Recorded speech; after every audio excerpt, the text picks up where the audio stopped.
Well, it's back to school time this time of year for our grade school students and for college students. Second year of WSU classes being offered here in Everett.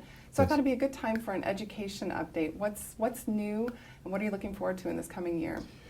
Well, you know, this last legislative session saw two special sessions, primarily trying to deal with budget and transportation issues. So it was a lot of hard work by our legislators, which we appreciate very much.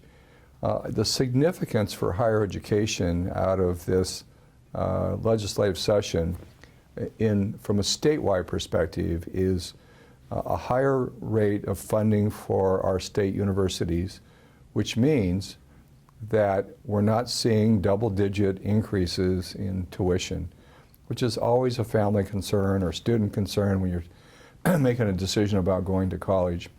So, you know, good for our legislators, good for the governor and the state for stepping up and really addressing all education, but in this case, higher education in a very significant way.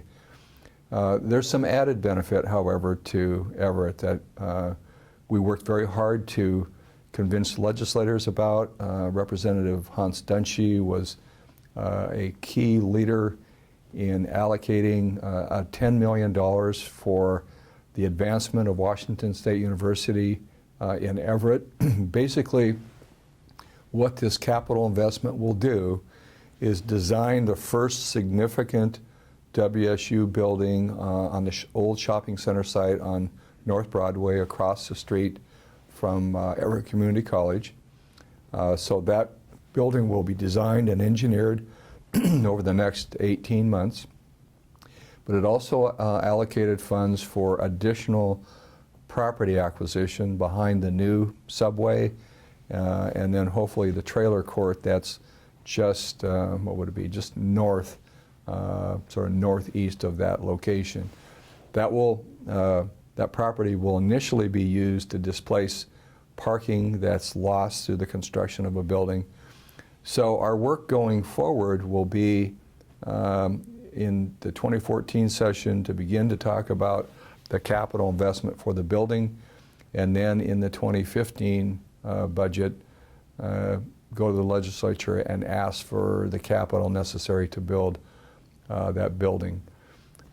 Gray Wolf Hall is currently the center for University Center. Washington State University, no later than June of 2014, will assume leadership of that center.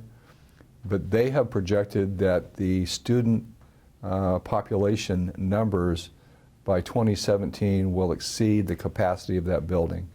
And that's why it's necessary for us to start planning early, allocate the engineering money, money for property, and then in 2015 for the building, because it'll be necessary for a growing population.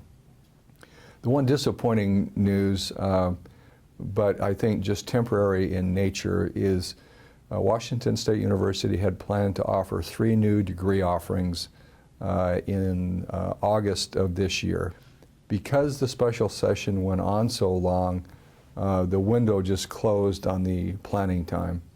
So they currently are planning for an August 2014 edition of a School of Communication, electrical engineering degree, and hotel management. So those 3 degree offerings will be a great complement to already a very robust university center. The vision and the dream for me for Washington State University is that we have a campus that's very much like the Vancouver, Washington WSU campus. I think it will extend from 12th Street on Broadway all the way towards Marysville to the crest of the hill. There's approximately 100 acres in public and private ownership that could be made available. I think we will see a day that Washington State's presence in Everett matches the Pullman campus. I think there's that much demand. We have tremendous interest and support and dedication from President Floyd and his board. And so it's very good news for our community. And it's It's the education that will obviously drive the economy and jobs, and that's sort of the financial piece of it. But the equally important piece to me is that our citizens, their kids, their grandkids, will have an opportunity to realize the American dream, to be able to have family wage job, live in this community, raise their family, and be here if this is where they choose to live. And Megan, that wasn't always possible for us. We saw oftentimes our best and brightest who went off to college somewhere else, they didn't return. So I think our future in that regard and the whole future of Everett is very much going to be benefited by the commitment of Washington State University. The governor's been very supportive, and we've got an incredible job base here that needs that education.